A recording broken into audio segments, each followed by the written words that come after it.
fabulous fabric from the land of the five rivers.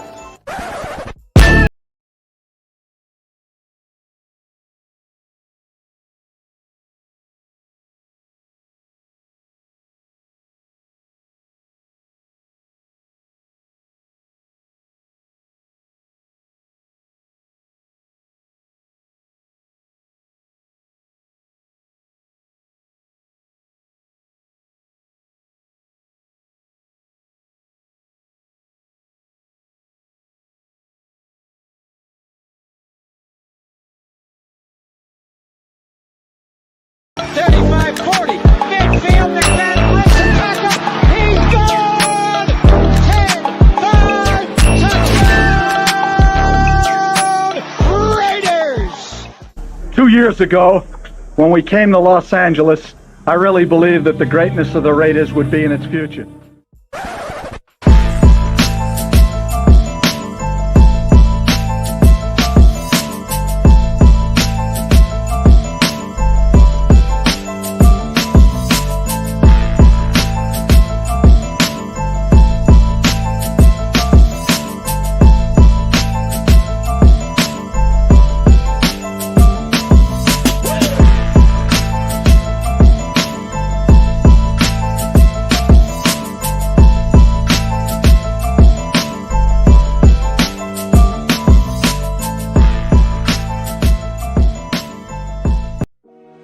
The Raiders are a really interesting team. We don't love the ownership, but they have a new front office, a new coach from New England. If Josh McDaniels don't turn the team around this year, it's to be fired. Not a lot has gone right for the Raiders under this regime.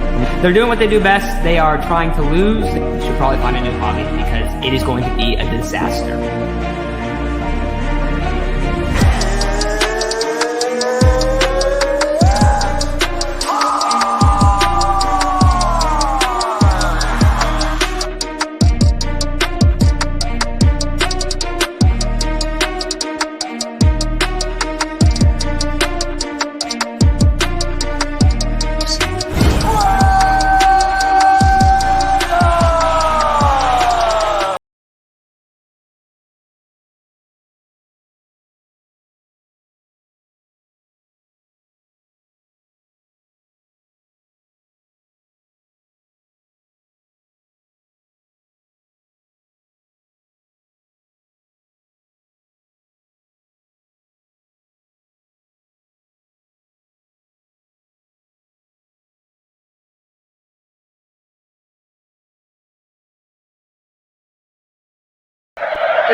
Welcome to Undrafted, everybody.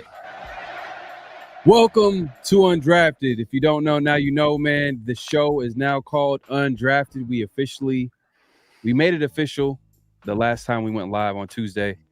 So you're now watching Undrafted with Pharaoh and Ray. And we got a good show, man. We got a preview coming up, Monday Night Football. We're kind of on national TV a lot this year.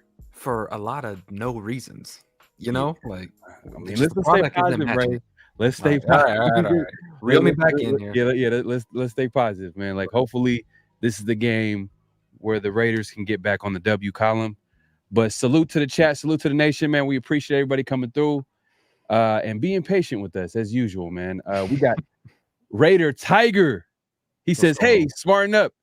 And we're going to talk about that. We didn't get a chance to talk about that the other show. He's making a comment about Mark Davis telling a fan to smarten up. And we'll get into that. That's a whole conversation in itself. So we'll have a lot to talk about today. So we'll get into that later. Yeah. Hatamaki says, "What's up, nation? I appreciate you coming through as usual." Yeah. Hey, where are you from? Where are you actually from? Are you from the States? And is that your full name? I was curious about that. Yeah. Let us know in the chat. Let us know in the chat. Sean Schefter Johnson says, "Salute Pharaoh and Ray, man. As usual, Sean, always coming through and supporting, as usual, man. I'm gonna check my DM, and I know you got something in there, man. Some breaking news for me. So, all eyes on G, man. I got you."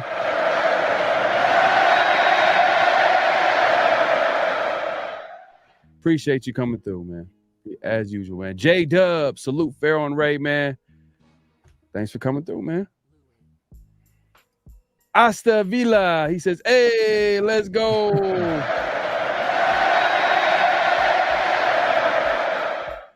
Man, we got some real ones in the chat today, man. We always got real ones, man, but especially today. And I love the consistency. I love the consistent names that I'm seeing. So shout out to you guys. The all CNI, Uh-oh. the all CNI right here, Rated Resistance, aka Digital Prez in the building. Man, he is paying attention, man. I'm glad he's here watching us live, always supporting us, man. We appreciate this guy, man. If you guys don't know, you guys need to go check him out on IG, one of the best Raider channel, IG channels out there, as well as RaiderResistance.com. The dude is always dropping fire articles on his website, so you definitely check him out. Inner City G was good. Hey, man, appreciate you, man. Appreciate you coming through. Man, we got a lot of people pulling up. Raider Way.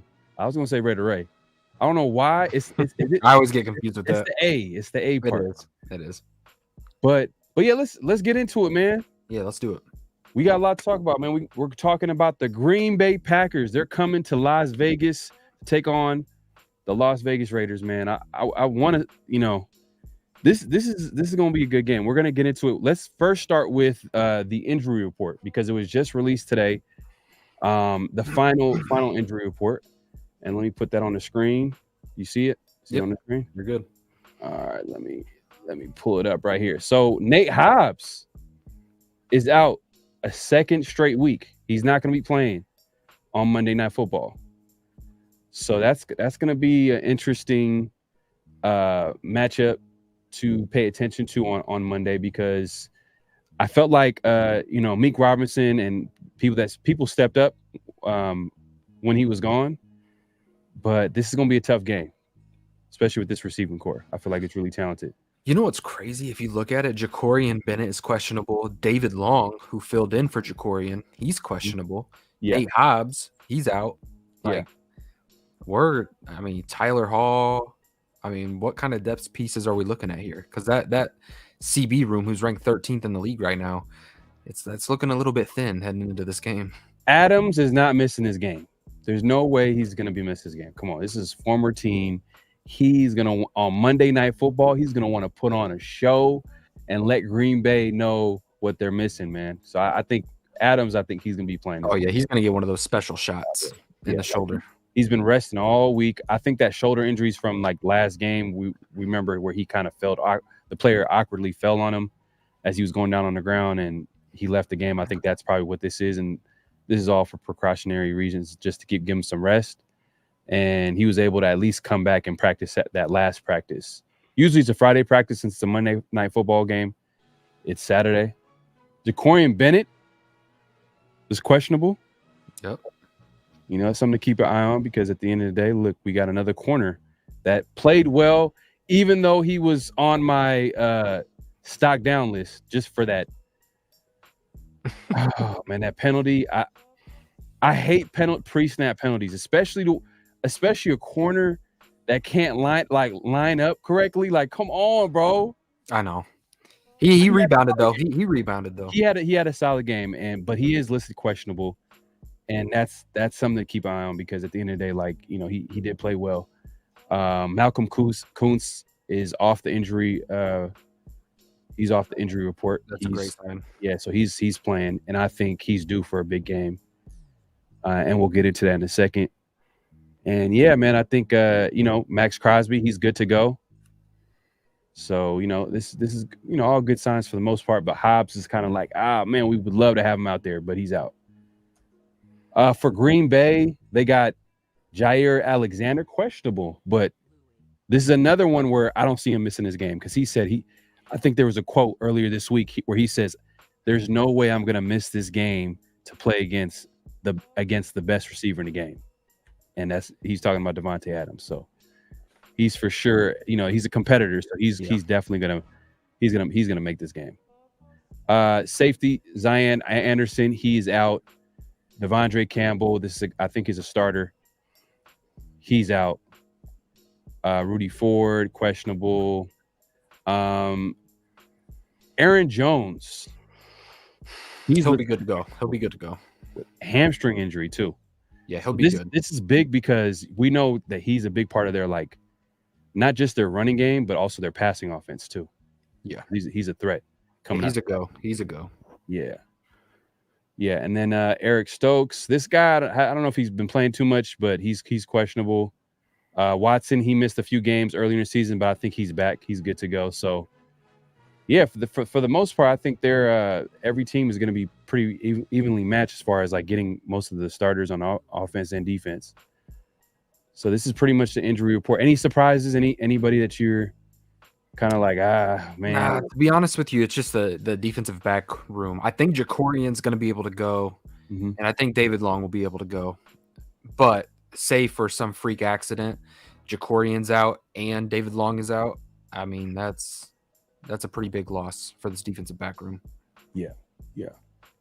Well, yeah, but let's get into it, man. Let's just go hop straight into it, man. Raiders and Packers preview.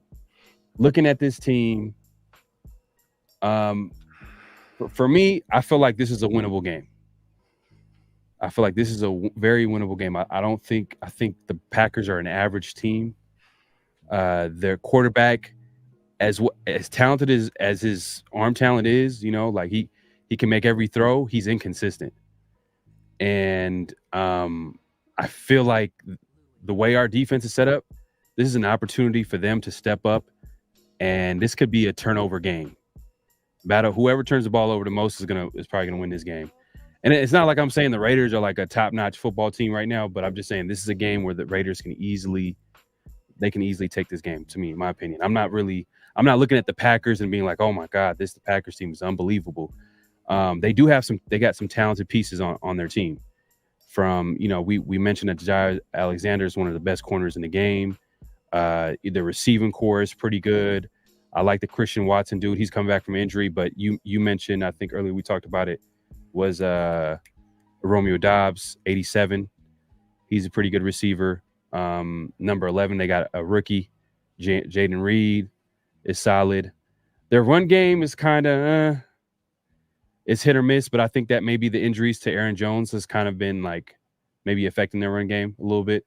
And it was funny too, even with Aaron Jones, they were in if you remember, they were in those rumors where they're going after some of these running backs, like a Jonathan Taylor and some other guys that were available before the season started. So it's kind of interesting. But what do you think of the Packers? Overall, I think these are two teams that are struggling to find their identity a little bit. I will say, though, for the Green Bay Packers, I think that they have found a little bit more of a groove than what the Raiders have right now. I like their defense, the way they're kind of performing. And with Jordan Love, getting his first year to start, he's flashed some things here and there that he's done really well. But then there's some evident flaws in his game. And I think they've gotten a little bit lucky, specifically in the Saints game. Derek Carr goes down. And they're able to rally in that game and come back and win. And then they play the Detroit Lions, who's a division rival, who, when you're looking at games like this, and it's a good thing that the Green Bay Packers went against the Detroit Lions, because those divisional rivalries, you are able to find tendencies that each of those teams and those ball clubs exploit. Well, I believe that Detroit Lions put a great game plan out there specifically for the Raiders to go out there and attack Green Bay. And some of the things that Detroit does well, I feel like the Raiders can do their best to mimic it. Specifically with, and I'll get into the matchups later. I'll get into play calling and some plays and stuff that you guys need to keep an eye out for. But to be honest with you, to focus in on the two teams, man, I just think Green Bay right now might have a slight advantage just because their offense, specifically in the red zone, they're starting to click. They just feel like they have a foundation on that side of the football more so than what the Raiders do.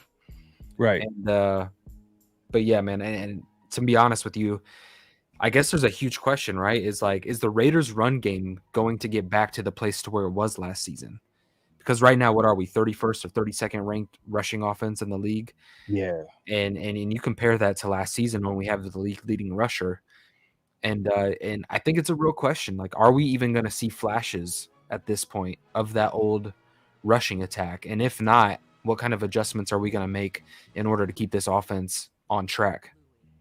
Yeah, nah, I think with the Packers, I think it's an opportunity for us to get our run game going, because they're literally giving up 155 yards a game to running backs.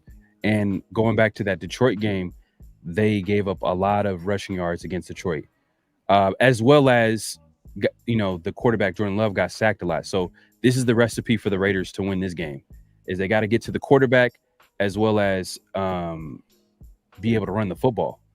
And this is the second week in a row where the Raiders had a really solid matchup as far as running football. Because you remember the Chargers going into the Chargers game, we were talking about how bad the Chargers defense is against the run. We didn't do anything.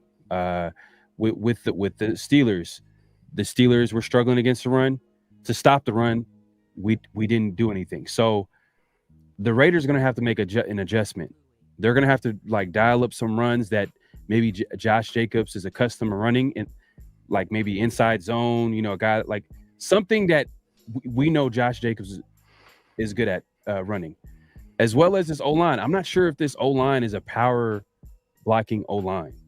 No, that they just don't have the size. Well, when you look at even player personnel, Andre James comes from, that's a Tom Cable guy, and Tom Cable, we all know historically, has ran zone his entire career. Colton Miller was drafted as a zone blocking left tackle.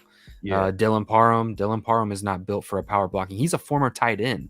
You know what I mean? A lot of people don't remember. And they drafted him. So the excuse for okay, you got a Colton Miller. Okay, that's a previous regime. Okay, Andre James, previous regime. But they actually drafted a Dylan Parham. Yeah. And they want to run a power screen. But then do you think maybe he's more best suited at center? No, I don't. You think he's where he's at is pretty much where his best position is left guard? Well, right guard in college is where he had the best success, and I thought that was going to be the move, was right guard. But who knows? Maybe they don't feel like they have a left guard on the roster. Maybe he's able to play left guard, and a guy like Van Roten doesn't play as well transitioning over to that side. So he has that versatility along the offensive line that is a plus to his game. But no, as far as power, the fact that we're still running powers, it's pretty funny. But to me, though, man, it's can the Raiders find a way to get more at-bats on offense? Are we going to be able to stay on track? Because I feel like the pacing of the offense has been the big issue for Josh McDaniels, is can he keep his play calls and his play sheet balanced? Because you see those drives where we throw 3 straight passes and it's a 3 and out, you know what I mean? Or right. It's just the inconsistencies with keeping the offense on schedule, on time, balanced. It's just not there. And I understand early on in the game, guys, you're getting those 2-yard runs, 1-yard runs, but you've got to consecutively attack that way later in the game, man. Those can break off for chunk plays, 5, 6, 7, 10, 12. That's how you find consistency in the run game. But yeah, man, I don't know. This game is heavily involved for me with coaching, Matt LaFleur, Josh McDaniels. And to me personally, I'm going to be honest, I think Matt is out here coaching up his organization much better than what Josh McDaniels is. Yeah. I mean, that's fair to say.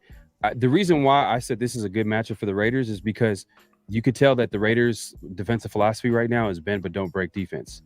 And they're playing against a team that loves to take shots down the field. Yeah. No matter what, they're going to take a shot down the field, and they're going to get it by any means necessary. Meaning, it's kind of like similar to Derek Carr, for example. Mm-hmm. Derek Carr was throwing the ball deep a lot the last couple of years before he left the Raiders. But even if we didn't complete the deep ball, we would get a penalty. So they're kind of the Raiders got to be really disciplined back there in the secondary. They're going to have to take away that deep ball, which I feel like they've done a good job, and led by Morik, who's probably having his best season since his rookie season. Yeah. But I think that's going to be a big part of this game, is to take away that deep ball, which they've done with a lot of these QBs, and force a Jordan Love who's inconsistent into a dink and dunk type of style, which his completion percentage is in the 50s, 50-something% completion percentage, which is, if you're going to dink and dunk, that's not going to get it done. And that's where you know, if you, and that's another thing too. You got a team that's going to look for constant deep shots, constant opportunities for a guy like Max Crosby, Matthew Kuntz. And I'm going to call this right now. I'm going to call the shot right now. Uh-oh. Earlier I said Kuntz was going to be a guy that, you know, is due for a big game. Yeah. But you know what? Hey, I think Tyree might get his first sack this game. Dude, you took it. Oh, come on, man. Tyree Wilson is going to get his first sack, man. I'm calling it. And I'm going to tell you on who too, because he's gotten better every week. Raider Nation has been tough on him because obviously Jalen Carter has been killing it with the Eagles, and our trauma when it comes to first round draft picks we all know, we understand, we get it. But you know what? Tyree Wilson, it's too early, and he's gotten better every week. And he showed some things last game. I'm like, okay. He was pressuring the quarterback a little bit better than what we've seen. Still needs to improve. But this is a very good opportunity with a team that likes to take a lot of deep shots. That means they're going to hold the football. A guy like Jordan Love is going to hold the football and, you know, give opportunities for Max Crosby or the other pass rushers who need to step up. So I'm saying Wilson will get his first sack, and I think Kuntz is going to be a factor too as well. But yeah, man, I think there's a good chance. I think I could see Wilson getting his first sack this game. No, yeah, I like that. And well, since we're already kind of doing it, let's just transition into the matchups because we're starting to dabble into that a little bit here. All right, let's get into it. All right, so since we're talking about the Tyree Wilson, let's just not backtrack. Let's just get straight into that. All right, John Runyon, Packers right guard, struggling right now. Struggling with inside rip moves, struggling with bull rush power moves, struggling with stunts. So this game, man, Patrick Graham, I got to see him dial it up. I've got to see stunts, more stunts, and more stunts. I've got to see these guys get involved, move Max Crosby around, get him in situations on third down to get matched up with John Runyon, but also guys like Tillery and Tyree. I would love to see them matched up on the same side. Have Malcolm Kuntz out there with Rasheed Walker, their left tackle, who's a backup left tackle. So right now they've got a situation on the offensive line. They're really beat up, which is why Jordan Love struggled against Detroit. They were able to expose that a little bit. And how did they expose that? By putting Aiden Hutchinson in defensive line games, running a ton of stunts. So I would love to see Tyree and Max Crosby on the same side. Maybe have Tyree in that 2-point stance and play a stunt game, you know, with those two on the same side of the field, whether it's Max going on the inside or Tyree going on the inside, you're going to be able to have a matchup against John. And even guys like Jerry Tillery. I know he had a boneheaded play last week against Justin Herbert, but what better way to rebound that and get the bad taste out of the mouth than to go out there and have a good performance? So for me, man, I think Raider Nation needs to look at number 76, John Runyon, right guard for the Packers. It's going to be a huge piece for this game for the Raiders to consistently generate a pass rush. Yeah, and they're going to have to move around Max Crosby. I know that their tackle, they have their tackle listed as Zach Tom, but I think this is going to be a game where, you know, you got to take a page out of the Detroit Lions defensive playbook where they were moving around Aiden Hutchinson.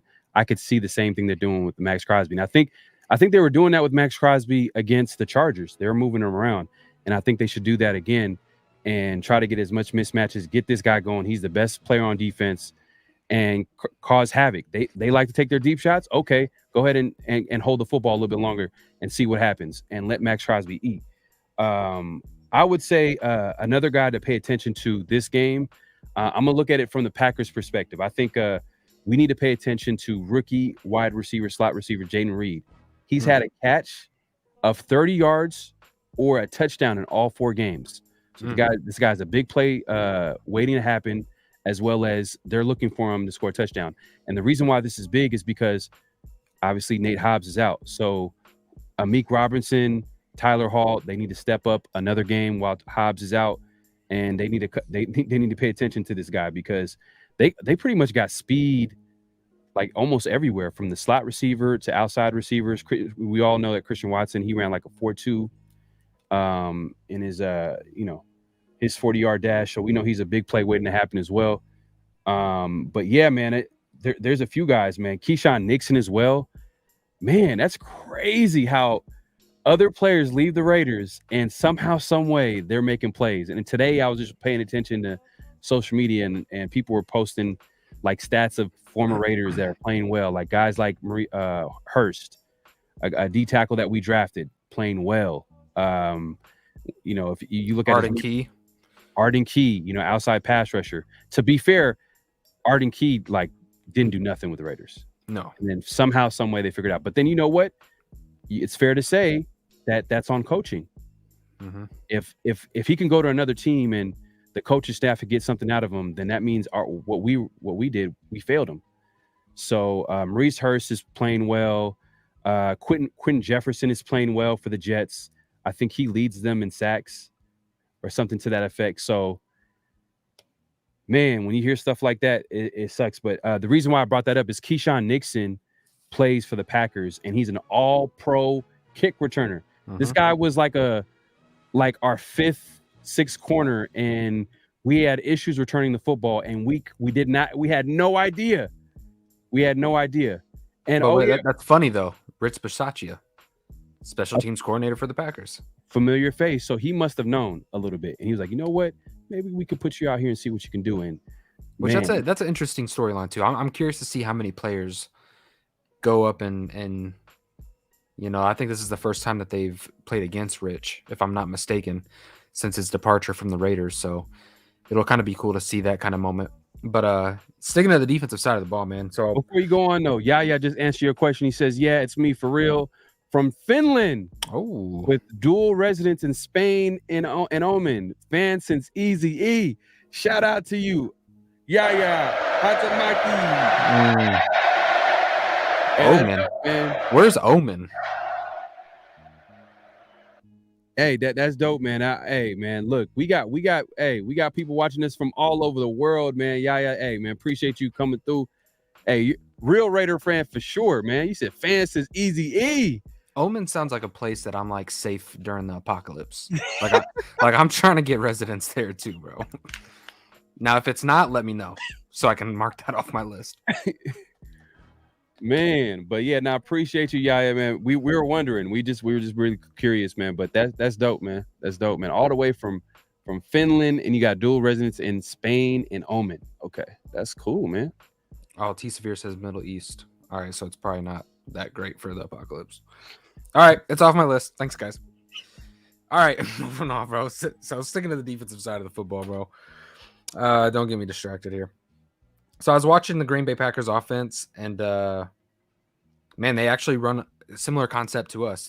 We were all familiar at this point, right, with the dagger concept. But there's a tendency that they actually run this with, kind of like with the Raiders. Tape Don't Lie kind of described us of almost like a double dagger, right? And that's something that the Raiders have been running pretty frequently. We can just say it that way. Right. But as I was watching the Packers, they're running a dagger, an outside dagger, a dagger on the outside, but a deep post from the slot, almost in tandem. Like when they're running dagger concept, when they've got their slot receiver, it's almost always a deep post, and they're doing that with Jaden Reed. So in that, what the Detroit Lions were able to do, they trusted their linebackers to get up to the line of scrimmage, but recognize the play and bail, and they were able to get back. I mean, like, bring everybody up to the line of scrimmage as soon as the ball's hiked, boom, being able to get back in coverage and cover a lot of distance. So you're talking 10 to 15 yards, just getting in space to kind of take away that dagger concept. So I need to see football IQ this week from the linebackers. Mm-hmm. None of the missed tackle stuff. I need them to be able to be aware of the pre-snap notions. I need them to be able to recognize what is going on the offensive side of the football. But yeah, creating depth and coverage, it's going to be big, specifically with like Robert Spillane, Divine Diablo, specifically Spillane. He needs to be able to, even if he has to give himself a little bit of leeway in coverage. Also, they run a ton of slants from the slot position, and that's something that when you line up the linebackers in the A gap, typically if that safety isn't coming down into the box and the linebackers in the A gap, you've got the slant. You've got a slant route. And Jordan Love missed it a few times against the Detroit Lions. I do expect him, because the Raiders run a little bit similar of a concept, be looking for the Packers to attack the quick slants, get the ball out of Jordan Love's hands quick. Raiders and the linebackers, they have to be able to cover space and kind of take that away. So linebackers pass coverage is going to be big because they attack the middle of the field a lot, and then they mix it up with like what you said. They like to take their shots. So man, linebackers get good depth and coverage. Safeties have to have good communication with the linebackers. Everybody has to play disciplined football on the defensive side. Yeah, no doubt, no doubt.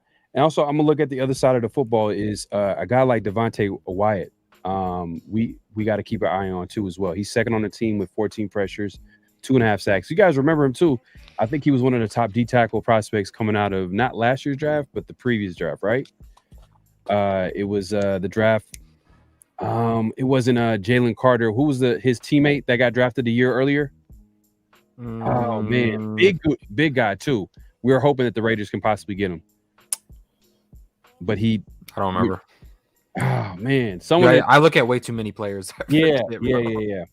But he's definitely a guy that we got to pay attention to, as well as Rashawn Gary, man. Rashawn Gary, we got to pay attention to him because if you guys have noticed the tackles, the Raiders pass protecting started off pretty well first couple of games, and last couple of games we've given up 11 sacks, and that's probably due to like the Raiders kind of putting their tackles in an island, like they're not really giving too much help.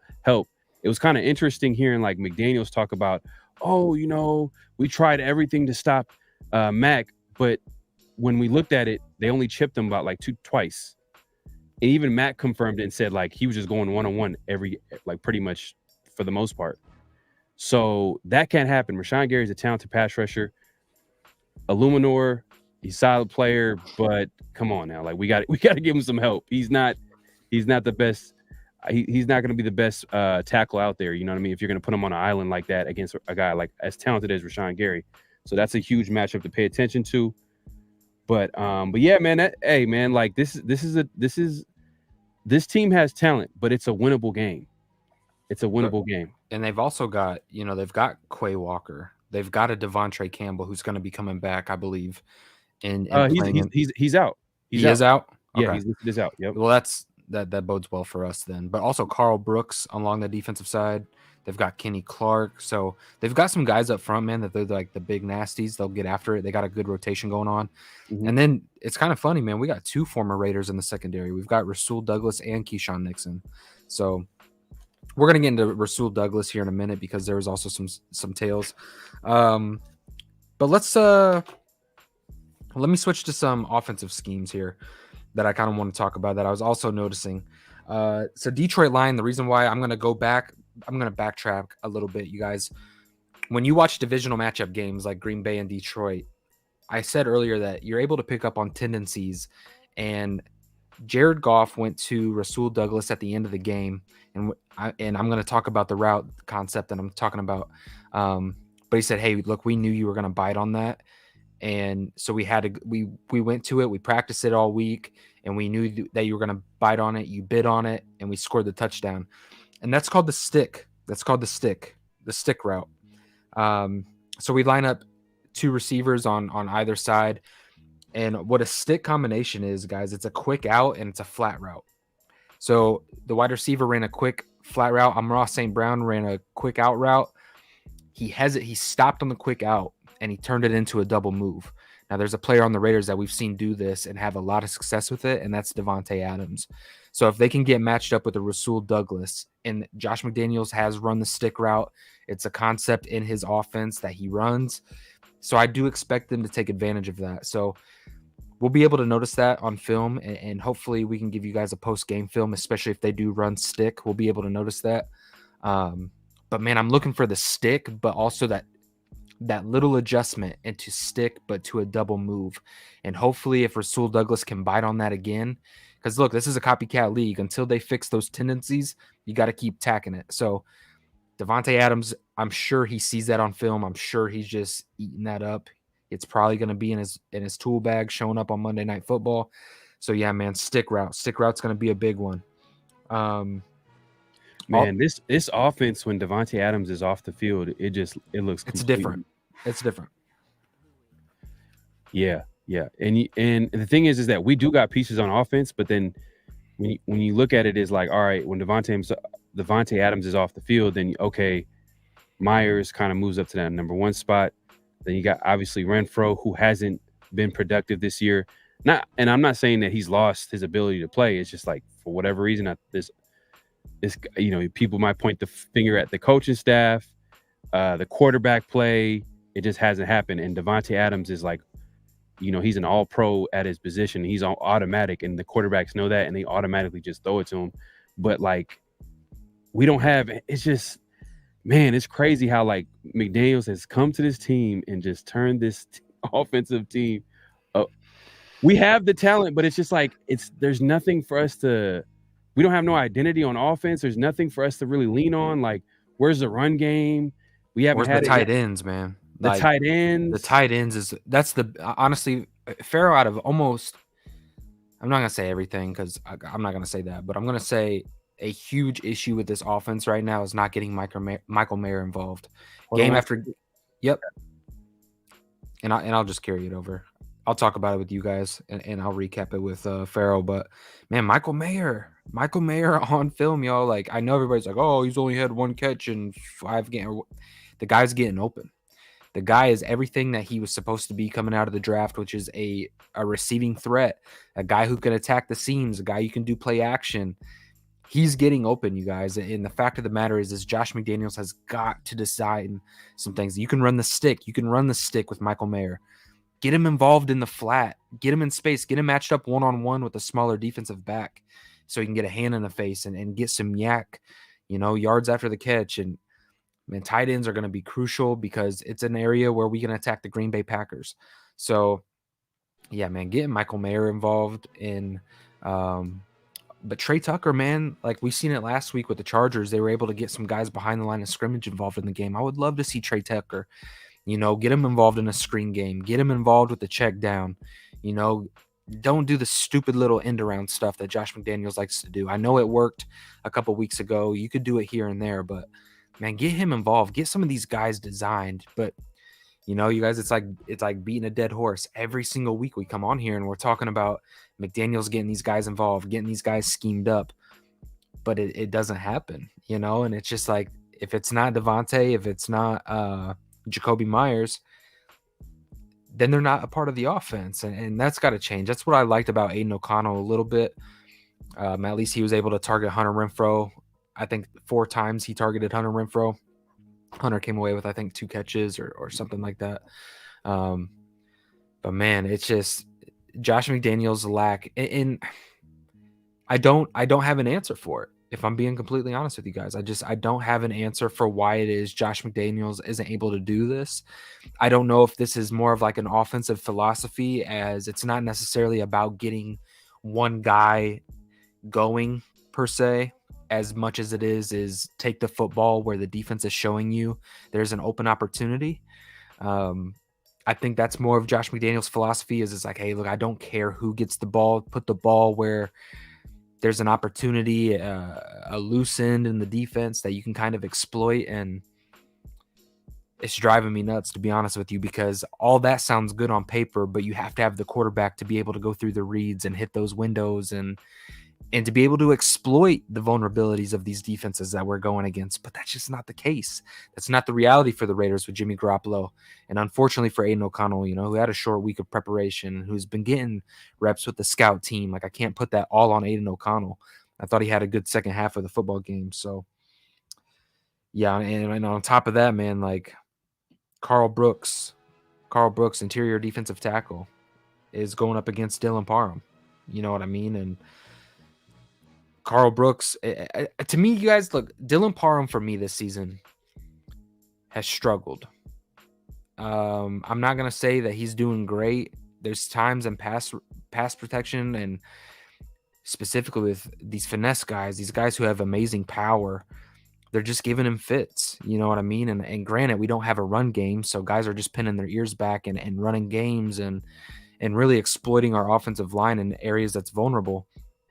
But, man, a guy like Jermaine Illuminor going against Rashawn Gary, a big power guy after coming off of a week of Khalil Mack, and you're going to put Jermaine Illuminor with Rashawn Gary, it's just – look, this offensive line, Jimmy G better hope that he's healthy. Jimmy G is in for a long game if he thinks that Jermaine Illuminor is just going to be able to put up with Rashawn Gary, if Jermaine is going to stand a chance. So, yeah, man, are you good? Are you good on your side? Yeah, I'm good on my side, man. Appreciate it, man. You've been holding it down, man. Appreciate everybody with their patience today, man, with me. Look, where we at? Okay. Were you in the chat the whole time? No, I was just talking about some offensive matchups, talking to the chat about it. Okay.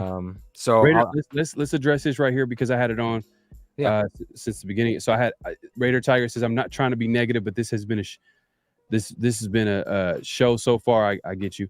We need a mobile QB who can make plays and run around. Hey, you know what's funny that me and Ray were looking at like pretty much the best teams in the red zone, and all of them have something in common. Like literally, we looked at the top 3, and all of them have mobile QBs, guys that can make something happen if the play falls apart. They got a guy back there that can literally call his own number and get a touchdown. So, but and give us our roses. Who's number 3 in the league right now for red zone percentage? Anthony Richardson, man, the coach. Anthony Richardson, thank you very much. I'll take it where I can get it. Yeah, man. Look, and number 1 in the league is obviously Baltimore Ravens. They're scoring a touchdown in 80% of the time that they're getting there. So, or 80% touchdown percentage, which is crazy. But they're number 1, and hey, man, numbers don't lie. So it is what it is. Raiders need to figure out a way they can get a quarterback like that. I still want Aiden O'Connell out there, but man, sometimes you just think about all these mobile QBs, be like, man, what happens if the Raiders had one of those? What would it be like to watch on Sundays?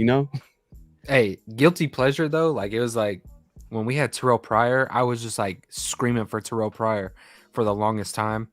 I'm not saying he was a great quarterback, but he gave our offense, who was struggling at that time, a little bit different of a dynamic.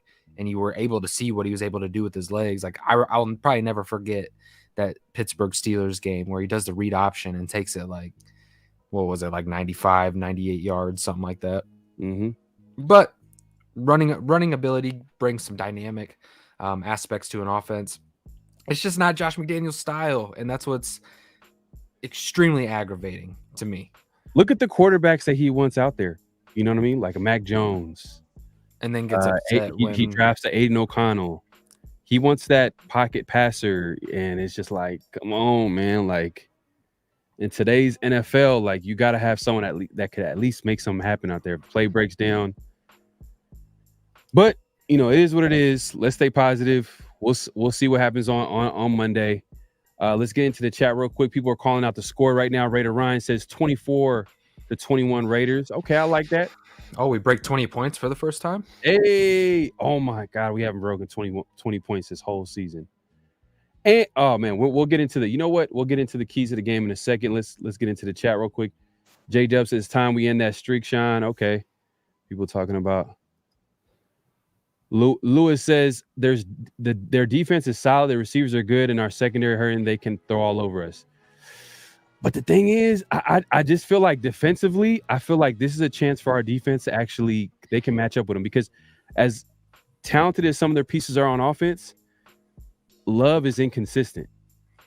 And when you got inconsistent at quarterback, I feel like that gives the defensive coordinator, the defense, a chance to throw some blitzes to get after the quarterback. If the quarterback is holding the football, they're trying to take shots.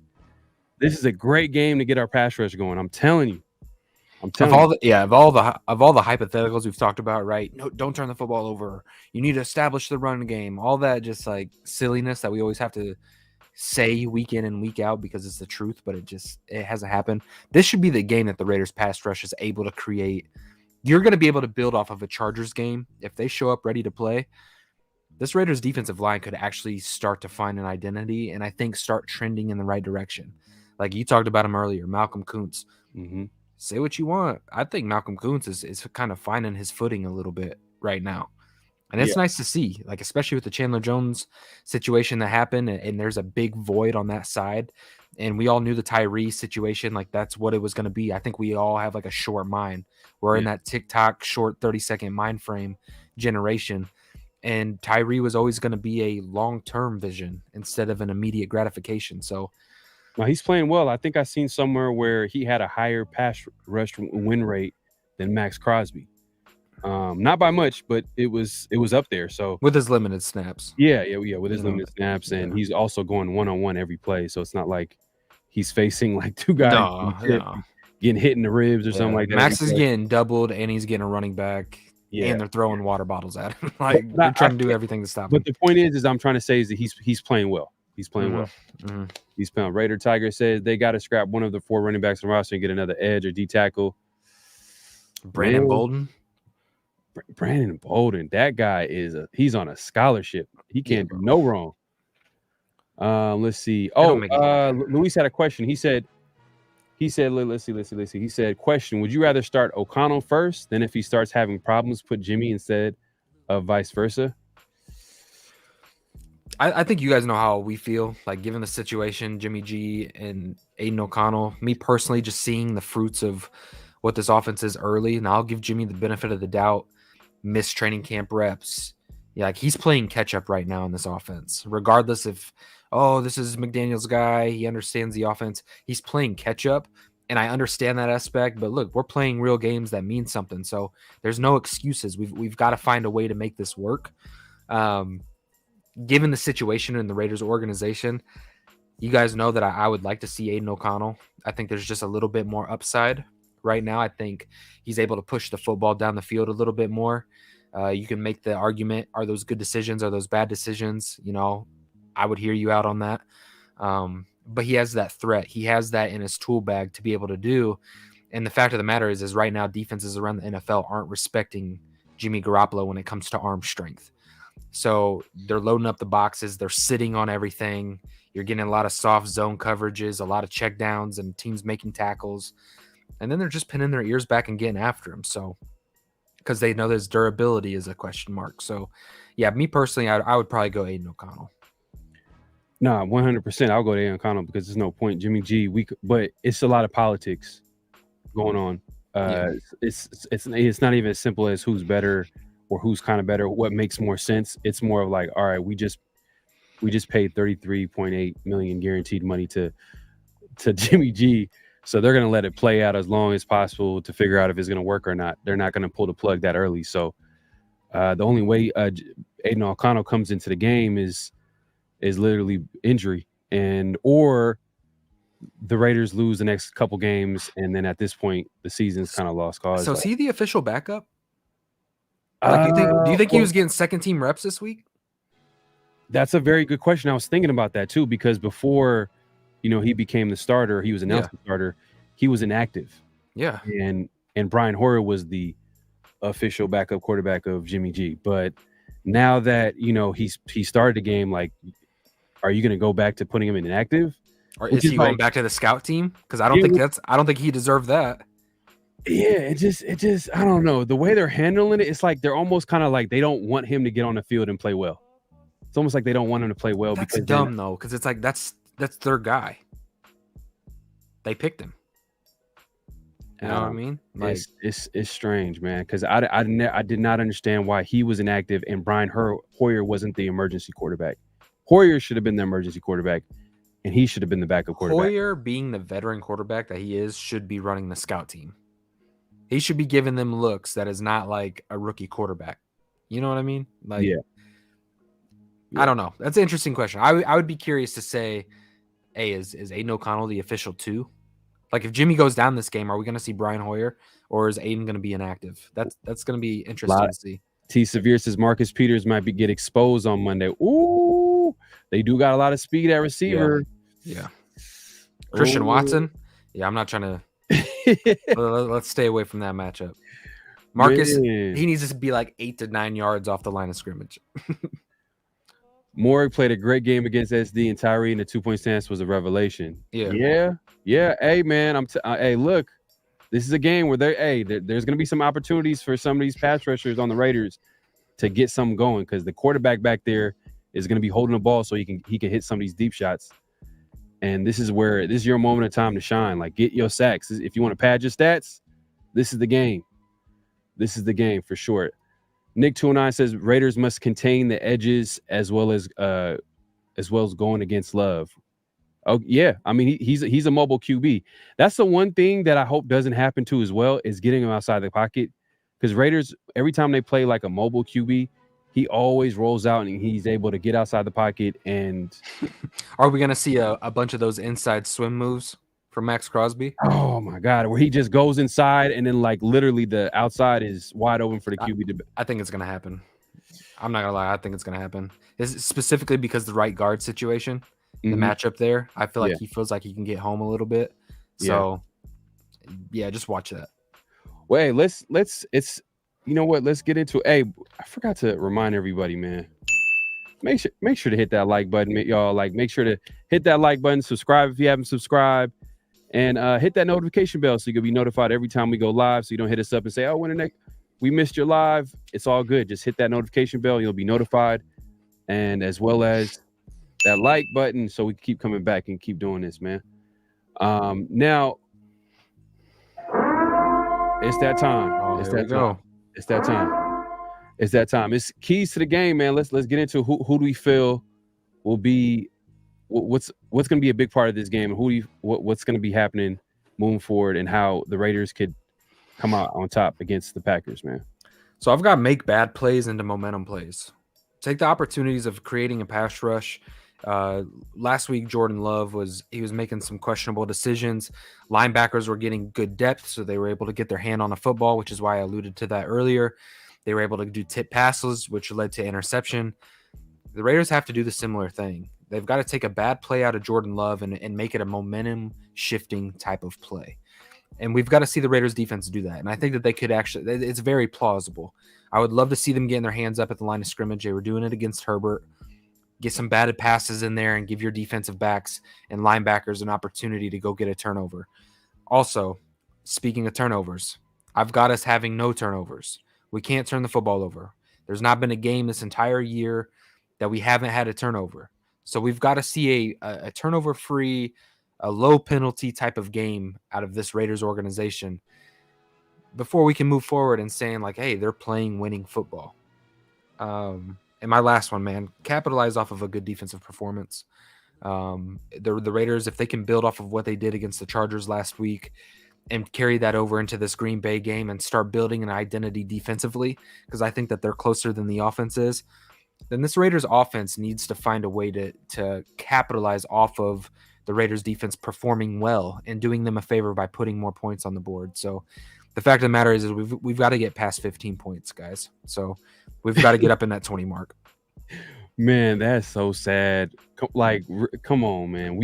We're averaging 15.5 points per game. That's crazy. That's garbage. Oh, we definitely got to break that 20-point mark. It's going to be a big number to get to, especially for this team. If they want to improve, they want to get on that W column, they're going to have to score more than 15 points. Get that and I agree that turnover differential. I think the Raiders are probably near the bottom of the league right now. Like they're at like -7, at least -7. Oh, they've got to be the worst because Jimmy was leading the league in turnovers. And then Aiden O'Connell had what, 4? Yeah, 2 or 3. Yeah, like 3. So 2 fumbles, and the interception. Yeah. So that's 3 right there. So we might be at -10 possibly. That being said, we haven't had a game without a turnover. Like, let's have that game. Let's see what happens if we don't turn the ball over. Also, I add, we kind of say this every week. Every week we keep saying this is a big key to the game. Run the football. Get the run game going. I know Sean in the chat said, hey, man, if we can't run the football, it's going to be a long, long season. I agree. I don't think we're built for that. We do have passing options, but the quarterback position right now is very inconsistent. Whether we put Aiden O'Connell back there or whether we put Jimmy G out there, we don't know what to expect from that position. But we should expect Josh Jacobs to play well back there. And for some reason, it's not happening. Whether you could probably say, oh, well, Josh Jacobs missed a lot of the offseason and training camp. He's rusty. Well, we're kind of 4 or 5 games in the season. He should be good already. No, yeah. And now let's get on the O-line. The O-line hasn't been blocking well. You can get on them. Maybe they're just not fitting. They don't fit that power blocking scheme. Maybe they just might be a zone blocking team. That's on the coaching staff. They have to recognize that. They have to make those adjustments. Hopefully they make it this game. This is a team right now. The Packers have given up 200 plus rushing yards in 2 of the past 3 games.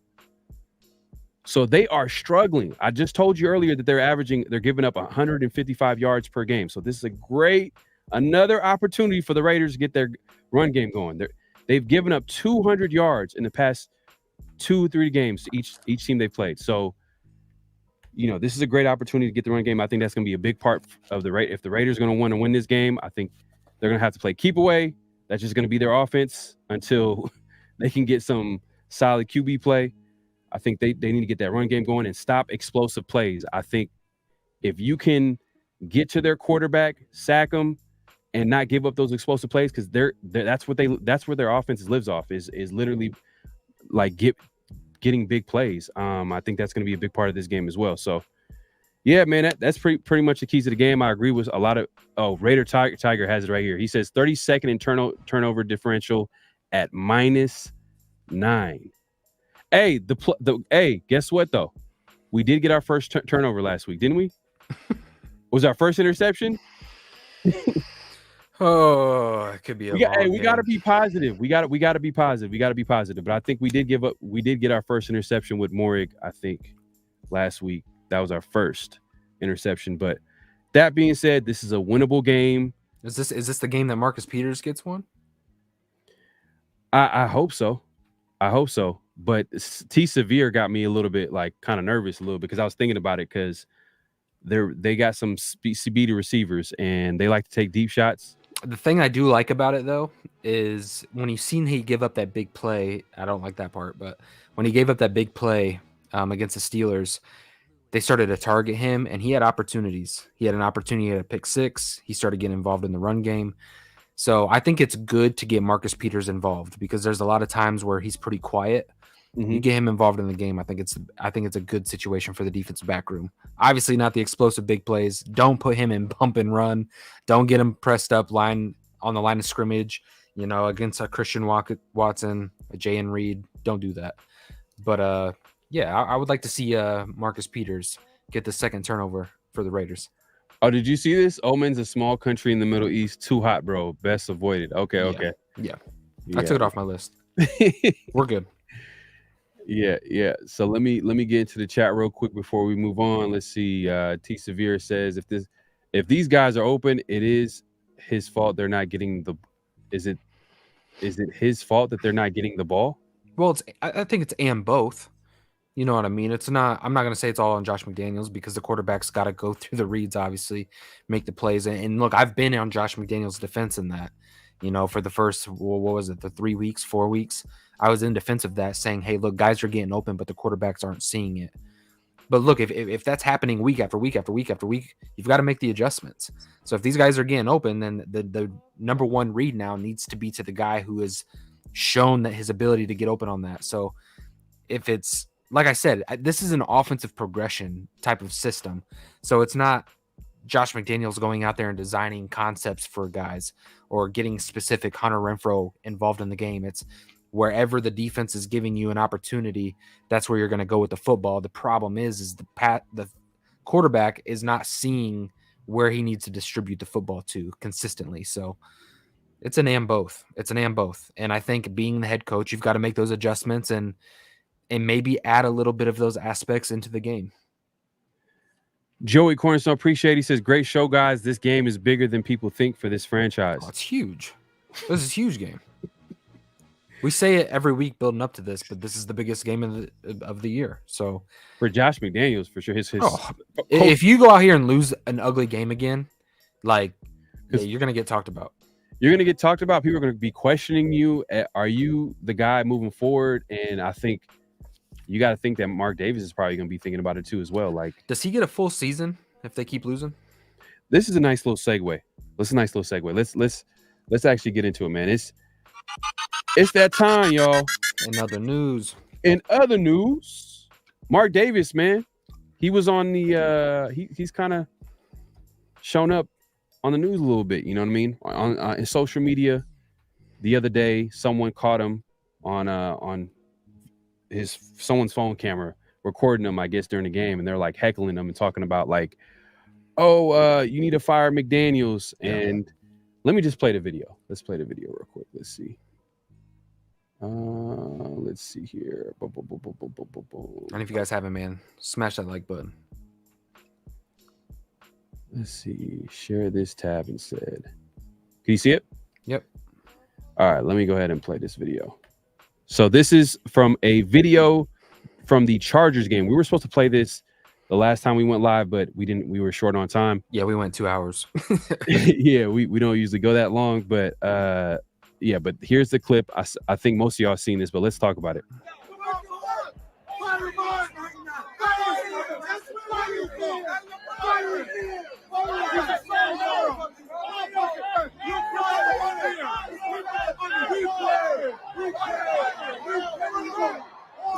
After smarting up, he ran out of things to say.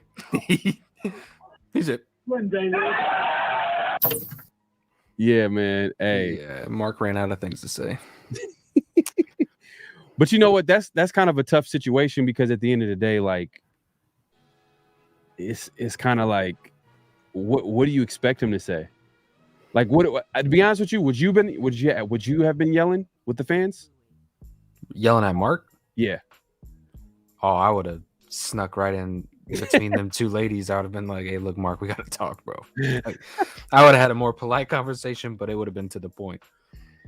Yeah, now I probably would have been yelling or whatever. Because it's like, what are you gonna do? Like, he's not gonna. I understand. They put that man in the most vulnerable area. Yeah, maybe on purpose. Because you don't. Yeah, maybe on purpose. But but I thought that was interesting though, because he said you got to smarten up. But I think he's thinking about it though. I think if the Raiders keep losing, then he has to think about it. I don't think right now he's thinking about it. He's going to give them more than enough time to figure out, okay, are these guys? But if they win like 2 games this season, come on now, come on. Like I don't know if you could.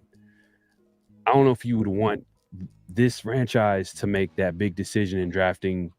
Because think about it, they're going to be like a top 5 pick at least. You know what I fear though is like if the coaching staff fails and they do get fired, is like the contracts that we're stuck with.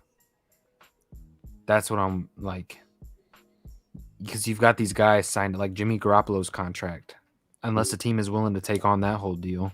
You know what I mean? And yeah, like I'm not worried about the Jacoby Myers. I think a coaching staff would come in and be fine with working with the Jacoby and a Devontae. But what do you do with the Hunter contract? You know, is Josh Jacobs gone?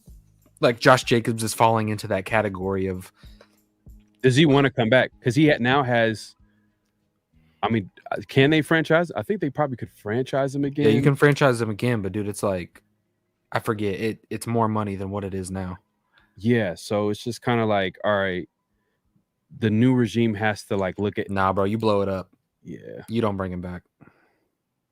He's gonna go to like he'll go to like Baltimore or one of those well-established teams that need to run. Probably Miami. Can you imagine Josh Jacobs like in Miami is thrown into that running back room? Like, yeah, it's just, I don't know, man. Yes, it sucks. And then, you know, we seen the reports though. We seen that, you know, reports that, you know, Devontae is not even thinking about like leaving the Raiders. And yeah. But I'm like, at one point does that change? Yeah, when you have 2 wins. When you have 31, 32 years old, whatever he is. Yeah, you got 2 wins and like they're basically telling you like, hey, this is gonna be a rebuild. Like, do you want to? Hey, unless they're like, if they lose against Green Bay, they might as well. I mean, I know you hate it, but they might as well tank and go chase a generational type of quarterback. I'll sacrifice. Look, I know you're against it, but I will sacrifice 1 year for 15. You know, it'd be funny if like Mark is like, "Oh yeah, just tank. You guys will be there to make that decision." Smarten up. He's got a plan, dude. And then right at the end of the season, Mark Davis fires him and hires some, you know, a better coaching candidate than. I mean, come on, man. Like, be honest with you, I don't believe in McDaniels. No, not long term, and specifically, well, short term either. But the whole Tom Brady majority thing, like. how he was trying to get him in there. Do you think Tom would be a good guy to have in the building as far as being able to help Mark identify a leader for a next head coach hire? Like to be able to sit down with Mark and be like, hey, like that's a leader. That's a guy. Talk football with him, with one of the greatest to ever do it. You know what I mean? You have to question now. I'm like really thinking about McDaniels. Like you have to really question him and like how good he is as a coach. Like, is he only good in that Patriots building? That's it. That whole tree. Look at the whole tree. Because if you think about it, look, put it this way: after he failed in Denver, he didn't go straight to the Patriots. He spent 1 year as an offensive coordinator for the Rams, and they were terrible. Then he goes back to Tom Brady and the Patriots, and everything's good as new. Like, oh, exactly. Talented. Oh man, Josh. I'm ready for my next time. I'm ready for my next shot. Yeah. No, you're not. But yeah, speaking of Tom Brady, Mark Davis and Tom Brady sale didn't go through. Yeah, it didn't go through. They're saying that it's possibly due to Mark Davis giving him a 70% discount. He needs to give me a 70% discount on these tickets. And bigger, yeah, for sure. No doubt about that. Every Raider fan needs to get a discount for these Raider tickets. Yeah, 100%. They're like, it's crazy, man. It's crazy. But yeah, it didn't go through. And on top of that, like it's his ownership stake is bigger than what they thought it was going to be. I think it's as much as 10% of the team. So he's getting a 70% discount to own 10% of the team. Let me ask you this, though, because the Raiders are in a unique situation here. If they do fire this regime, are you able to keep Champ Kelly? Keep Champ Kelly, a guy who's been talked about. He's going to be a GM in the NFL at some point. Or are you scared with that? I'm kind of scared. I mean, I'll be honest with you. Like, really? Because like he's with you.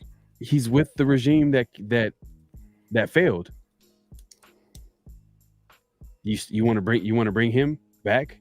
I mean, I don't know how much he's involved with majority decision, but hey, you watch all your dudes get fired. I don't know. I know. I like Champ Kelly. Champ Kelly's a good football mind. But you remember before the Raiders. He came from Chicago though, right? Yeah, he came from Chicago. So he's not a Patriot guy. He's not a Patriot guy. Yeah, so he was interviewed for the Raiders GM position, and I don't know if they were impressed, and I don't know how that came about, but he was a GM candidate, and then he became assistant GM, and everybody was like, "Oh man, that's so impressive." The Raiders were able to get like a top GM candidate in Ziegler, and then got Champ Kelly, and that I don't know, man. Like so far, it just bunch of hot garbage, bro. Man, for real. But yeah, man. Yeah, I don't know what they're gonna do. I remember I was big. The guy that I want the Raiders to get was the guy from the Colts. Oh, you want Jim Irsay to take over? No, not the owner. Not the owner. What was his name? Oh man, he's like one of the top personnel guys on their team. And the reason why he was a big candidate is because he was part of the reason why the Colts had so much talent, so much pro bowlers the year prior, and like. Oh yeah. Man. Where'd he go? Nah, he stayed put. He stayed there. He stayed there, so he's still there. So he took Anthony Richardson then. He's part of that scouting department that took Anthony Richardson. So that just saying.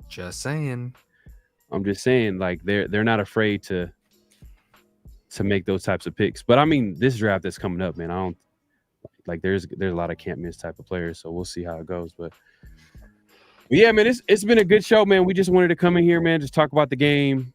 We don't want to take too much of your time. We appreciate everybody coming through. We got Raiders talking. Even Belichick is not the same. Yeah. At the end of the day, like, hey, when you don't have a quarterback, Tom Brady was the main ingredient. Let's be honest. Tom Brady was the main ingredient. Belichick. And hindsight's 22, right? Because you're like, oh, Brady wouldn't be anything without Belichick. Like, there was that whole controversy for years with him over there in that New England system. Like, oh, if he ever left New England, he would be trash. Leaves New England, goes on to win a Super Bowl. Hey, man. All I know is Andy Reid. I've never seen Andy Reid coach a terrible offense. Yeah, exactly. And we know they're not even in the same realm. Yeah, I'm not, and I don't even want to make that comparison. Yeah, they're not in the same my guy realm. Mark and Ed Dodds. Appreciate that, Mark. Yeah. Oh yeah. Okay. Ed Dodds. Yeah. Ed Dodds. Appreciate it. If they fire this regime, if they don't really out to lunch? What? Mark, I'm just gonna switch it to this comment right here, man. I appreciate you, my guy. Nah, I appreciate you, bro. He says Dodds and Harbaugh should have been the choice, but I'm not sure if Harbaugh wants to come to the NFL, and I don't even know now anymore. Like I'm kind of let's stay away from those guys from the past. Yeah. I don't want them to recapture it with the Raiders. Like nah.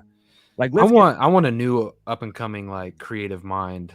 And I know they're gonna be like, oh well, you just got that in Josh McDaniels and it failed. I'm like, no, like a leader of men, or at least a defensive minded head coach that brings in like a legit offensive coordinator. Get a coach that can relate to the players. Get someone that can relate to the players and that can build a quality staff. Hey, I would take a look at even Detroit Lions offensive coordinator. Ben Johnson. Yeah. I mean, I'm not saying that's the guy I would hire, but there's candidates out there, man, that are young minds that I don't know about as a head coach, though. I would almost would you be more comfortable getting a defensive minded head coach that just has the ability to go out and get a really good offensive coordinator? So like that guy's talent actually shows through and he's not having to lead a team like Josh McDaniels is having to do. Man, I'm just like it sucks from a lot of different standpoint. Like if you don't have a quarterback, it's like you're not going to really go anywhere. But then if you have a terrible coach, like that messes up everything as well. Like think about it. Mike Tomlin's a great head coach. You could probably argue that he's number 2 right behind Andy Reid.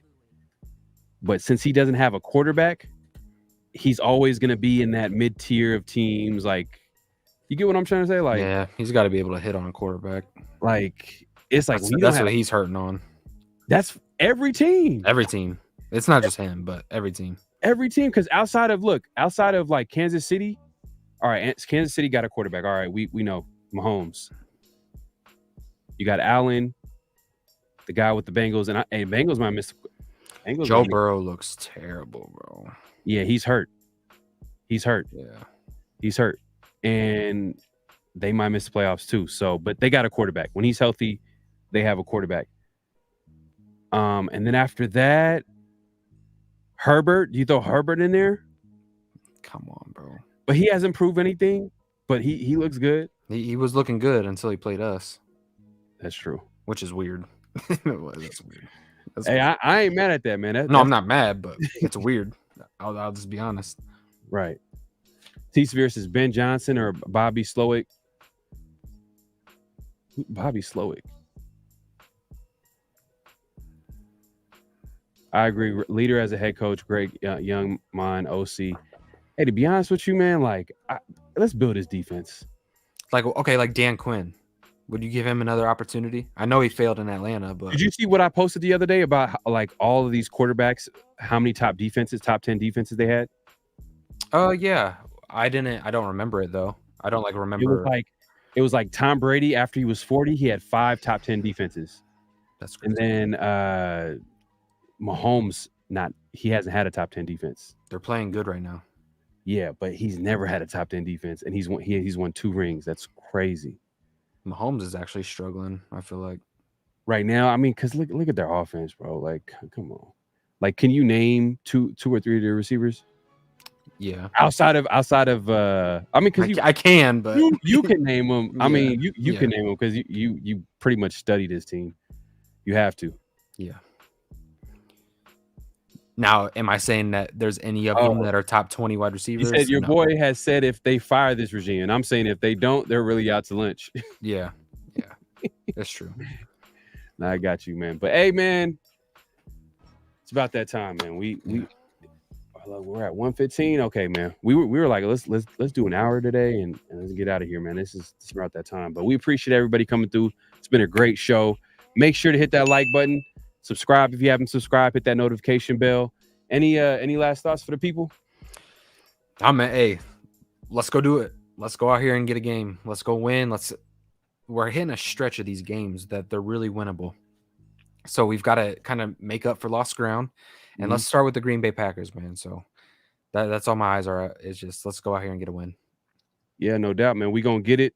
And let's end it like we usually do, man. Hopefully they get that win. This Monday Night Football, we want to. Hey, every time I watch the Raiders, man, I want them to win. To be honest with you, I know we were just talking about tanking if they lose, but in reality, I want the Raiders to win. So hopefully, as Al Davis likes to say, Just win, baby. All right, y'all. Peace. Great Pharaoh. The gift of Troy is a fabulous fabric from the land of the 5 rivers.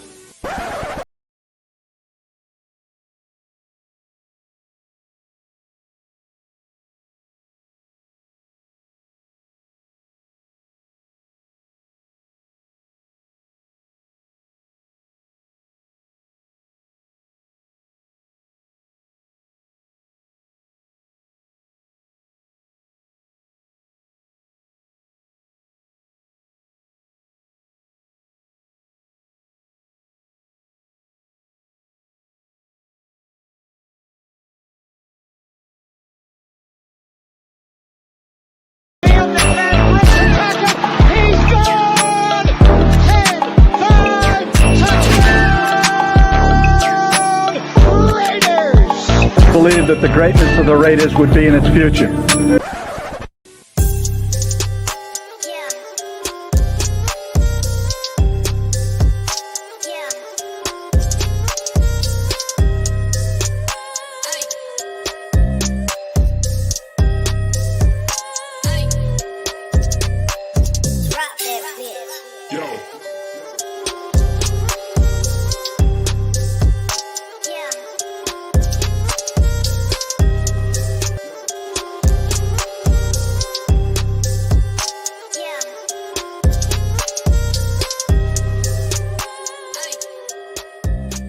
Just win, baby.